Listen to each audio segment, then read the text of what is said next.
Hello good morning students, how are you students. आज की इस वीडियो में मैं आपको कराने वाला हूँ आपकी 9th क्लास की विज्ञान का जो 10 चैप्टर चल रहा है उसका लास्ट टॉपिक है हमारा आर्किमिडीज़ का सिद्धांत। ओके, तो आर्किमिडीज़ कौन थे? आर्किमिडीज़ के बारे में बता देता हूँ मैं। ये एक ग्रीक साइंटिस्ट थे, ग्रीक वैज्ञानिक थे जिन्होंने एक सिद्धांत की खोज की जो उन्हीं के नाम से फेमस हुआ बाद में। ठीक है, उन्हीं के नाम से जाना जाने लगा। चलिए, तो आर्किमिडीज़ का सिद्धांत क्या है उसको पढ़ने से पहले हम एक क्रियाकलाप देख लेते हैं। पहले एक देखिए, मैंने एक डायग्राम बनाया हुआ है, उसमें दो है हमारे पिक्चर, एक ए और एक बी। ठीक है, तो ए जो फिगर है उसमें देखिए क्या दिया हुआ है कि मैंने एक पत्थर लिया, उस पत्थर को एक रबड़ की डोरी से या आप कोई तुला से भी बांध सकते हैं, लेकिन मैंने क्या है, मान लो कि ये एक हमारी रबड़ की डोरी है। ओके, तो उससे रबड़ की डोरी से हमने उसको बांधा हुआ है। चलिए, तो देखिए, जब भी आप ये ऐसे किसी एक पत्थर को एक रबड़ की डोरी से बांधेंगे, जब आप उसको लटकाएंगे तो क्या होगा कि वो जो रबड़ की डोरी है वो नीचे की तरफ फैल जाएगी, यानी कि जो उसका साइज है रबड़ की डोरी का वो इंक्रीज हो जाएगा, बढ़ जाएगा। क्यों? क्योंकि ऐसा किस कारण हुआ है? ऐसा है पत्थर के जो वेट है, यानी कि पत्थर का जो भार है उसके कारण हुआ है। यानी कि जितना भारी हम पत्थर उस पर लटकाएंगे तो वो डोरी उतना ही ज्यादा खींचेगी। ठीक है, ओके। तो चलिए, जैसे कि हमने एक पत्थर बांधा उस डोरी पे, तो वो डोरी में क्या हो गया, उसके साइज में चेंज हो गया, वो लंबी हो गई, उसकी साइज में परिवर्तन हो गया, है ना। लेकिन जब इसी डोरी को, इसी पत्थर को हमने पानी के हमारे पास एक पानी का जार है, उसके अंदर पानी भरा हुआ है, हमने उसमें डुबोया। जैसे ही आप उस पानी के ऊपर रखोगे उस पत्थर को डोरी से पकड़ के, तो क्या होगा, जो हमारी लंबी खींची हुई थी डोरी, वो जैसे ही पानी में रखेंगे थोड़ा सा क्या होगी, उसका साइज फिर से वापस कम हो जाएगा। यानी कि जब हम किसी को इस डोरी को पानी के अंदर डालेंगे, ऐसे लटकाएंगे पानी के अंदर, तो पानी से क्या होगा, उसकी डोरी का जो साइज है वो कम हो जाएगा, है ना। तो ऐसा किस कारण हो रहा है ना। ऐसा और भी एक एग्जांपल ले सकते हो आप, जैसे कि मान लो हमारे घर में वाटर का टैंक है ना।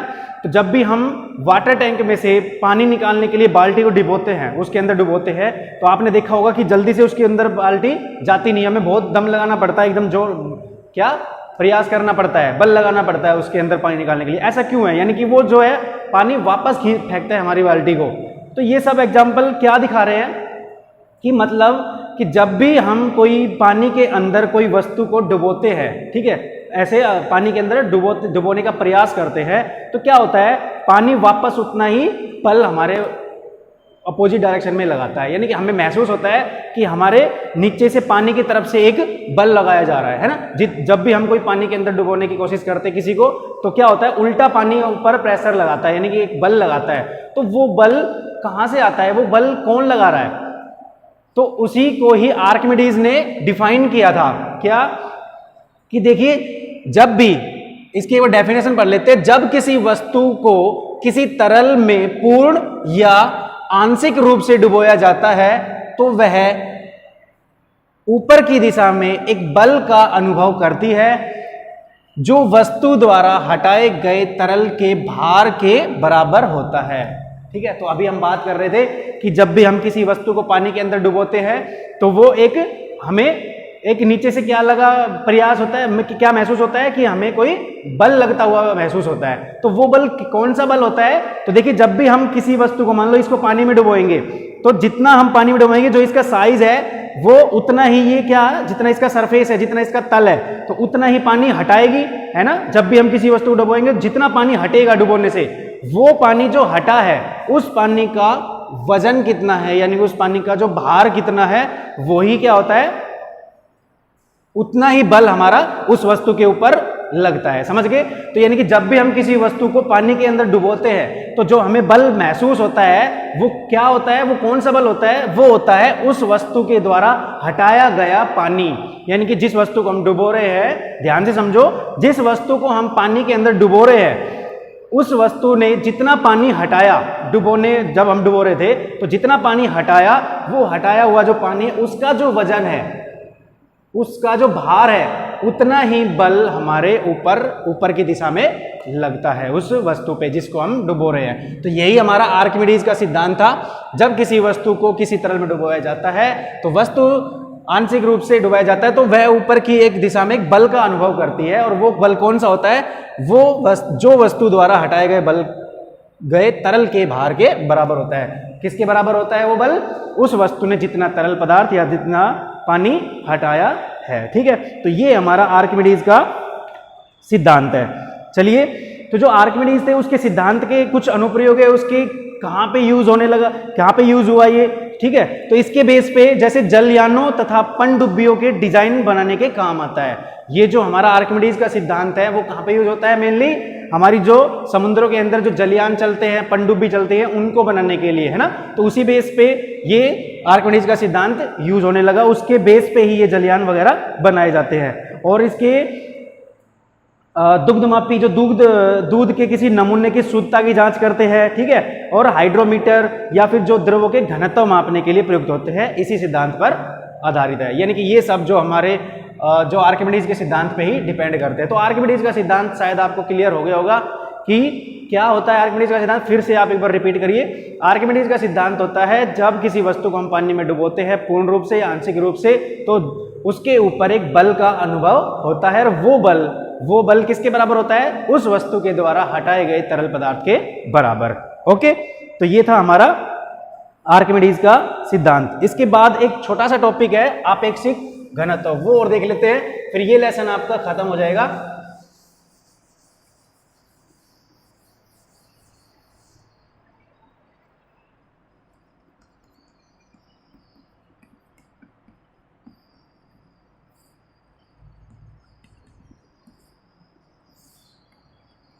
देखिए आपेक्षिक घनत्व क्या होता है। तो आपेक्षिक घनत्व है हमारा टॉपिक। उससे पहले आप घनत्व को समझिए। घनत्व क्या होता है? घनत्व किसको बोलते हैं? तो फॉर एग्जांपल मेरे पास एक डस्टर है जो हमारा लकड़ी से बना हुआ है, ठीक है। तो अगर मैं आपसे पूछूं इसका घनत्व क्या होगा, तो घनत्व क्या होगा कि एक बार मैं डेफिनेशन जो आपकी बुक में दी है वो पढ़ लेते हैं, फिर आपको समझाता हूं मैं। किसी वस्तु का घनत्व उसके प्रति एकांक आयतन के द्रव्यमान को कहते हैं, ठीक है। तो मतलब क्या हुआ कि अगर मैं इसमें से 1 मीटर क्यूब इसमें से मैं अगर 1 मीटर क्यूब का एक टुकड़ा काट लूं इस लकड़ी में से, अगर मुझे इसका क्या निकालना है, इसका घनत्व निकालना है, तो मैं क्या करूंगा, इसका एक 1 मीटर क्यूब का टुकड़ा निकाल लूंगा और जितना वो टुकड़ा आएगा उसमें कितनी लकड़ी यूज हुई है उसको बनाने में, यानी कि उसका द्रव्यमान क्या है, वो द्रव्यमान ही उस पूरे डस्टर का या उस लकड़ी का, इस लकड़ी का क्या कहलाएगा, वो घनत्व कहलाएगा। क्या कहलाएगा? घनत्व कहलाएगा। अगर मान लो हमारे पास फॉर एग्जाम्पल ये एक बुक है, इसका बुक का मुझे घनत्व निकालना है, तो कैसे करेंगे? इसका 1 मीटर क्यूब ऐसे 1 मीटर क्यूब समझते हो ना, यानी कि 1 metre length, 1 metre height and 1 metre breadth, इतना एक टुकड़ा निकाल लेते हैं। उसके अंदर जितना मटेरियल यूज हुआ है, यानी कि जो उसका द्रव्यमान है, तो वही उस वस्तु का क्या कहलाता है? घनत्व कहलाता है। उस वस्तु का घनत्व कहलाता है। तो किसी भी वस्तु का अगर आपको घनत्व निकालना है तो उसका 1 मीटर क्यूब साइज का एक टुकड़ा लेके उसमें जितना मटेरियल वो यूज हुआ है उसको बनाने में 1 मीटर क्यूब को, तो वो उस वस्तु का क्या कहलाता है? घनत्व कहलाता है। ठीक है, तो अब हमें पढ़ना है आपेक्षिक घनत्व क्या होता है। तो आपेक्षिक घनत्व क्या होता है? देखिए, घनत्व का जो मात्रक होता है वो होता है किलोग्राम पर मीटर क्यूब। इसका मात्रक क्या होता है? आप घनत्व का जो मात्रक होता है वो होता है किलोग्राम मीटर क्यूब पर मीटर क्यूब। ओके, विशिष्ट परिस्थितियों में किसी पदार्थ का घनत्व सदैव समान रहता है। जो हम पढ़ रहे हैं अलग अलग, जैसे मान लो लकड़ी का कोई घनत्व निकला, ठीक है, लकड़ी का घनत्व हमेशा सेम रहेगा हर परिस्थिति में, विशिष्ट मेन परिस्थिति में हमेशा सेम रहेगा। एक जैसे सोने का है वो अलग रहेगा, लेकिन लकड़ी का जो घनत्व है वो हमेशा सेम रहेगा। पानी का घनत्व है वो हमेशा सेम रहेगा, लेकिन क्या है, अलग अलग पदार्थ का घनत्व अलग अलग होता है। ठीक है, तो चलिए, किसी पदार्थ का घनत्व उसके आकार का एक लाक्षणिक गुण होता है। भिन्न भिन्न पदार्थों के लिए भिन्न भिन्न हमारे घनत्व होते हैं। जैसे देखिए, सोने का जो घनत्व होता है, अगर हम गोल्ड की बात करें तो सोने का घनत्व, एक बार फिर से इसको क्लियर कर देता हूं मैं। देखिए, सोने का घनत्व दिया है 19,300 किलोग्राम पर मीटर क्यूब। तो सोने का घनत्व मैंने लिखा 19,300 किलोग्राम पर मीटर क्यूब। अगर इसका मतलब क्या है, अगर मैं एक मीटर क्यूब लंबा और 1 मीटर क्यूब हमारा हाइट है उसकी और 1 ही मीटर क्यूब उसकी चौड़ाई है, तो इतना बड़ा 1 मीटर का एक अगर मैं गोल्ड का टुकड़ा लूं तो उसमें कितना आएगा, उसका जो 19,300 किलोग्राम वेट होगा उसका, वो उसका घनत्व कहलाता है। उसका क्या कहलाता है, घनत्व कहलाता है। तो सोने का जो हमारा घनत्व होता है ये 19,300 किलोग्राम। ऐसे ही पानी का जो घनत्व होता है, पानी का घनत्व कितना होता है, 1000 किलोग्राम पर मीटर क्यूब। ओके, तो ये सब हमारे घनत्व दे रखे अलग अलग। तो हम बात कर रहे थे आपेक्षिक घनत्व क्या होता है। आपेक्षिक घनत्व, तो आपेक्षिक घनत्व होता है, देखिए सुनिए, किसी पदार्थ के घनत्व को पानी के घनत्व की तुलना में व्यक्त करना सुविधाजनक होता है। अगर हमें किसी के कोई भी पदार्थ का घनत्व उसके पानी के सापेक्ष, पानी के घनत्व को पानी के घनत्व की तुलना में व्यक्त करना बहुत ही आसान होता है। किसी पदार्थ का आपेक्षिक घनत्व उस पदार्थ का घनत्व वह पानी के घनत्व का अनुपात होता है। तो देखिए आपेक्षिक घनत्व जो हमारा है वो क्या है, एक बार डेफिनेशन उसकी देख लिए।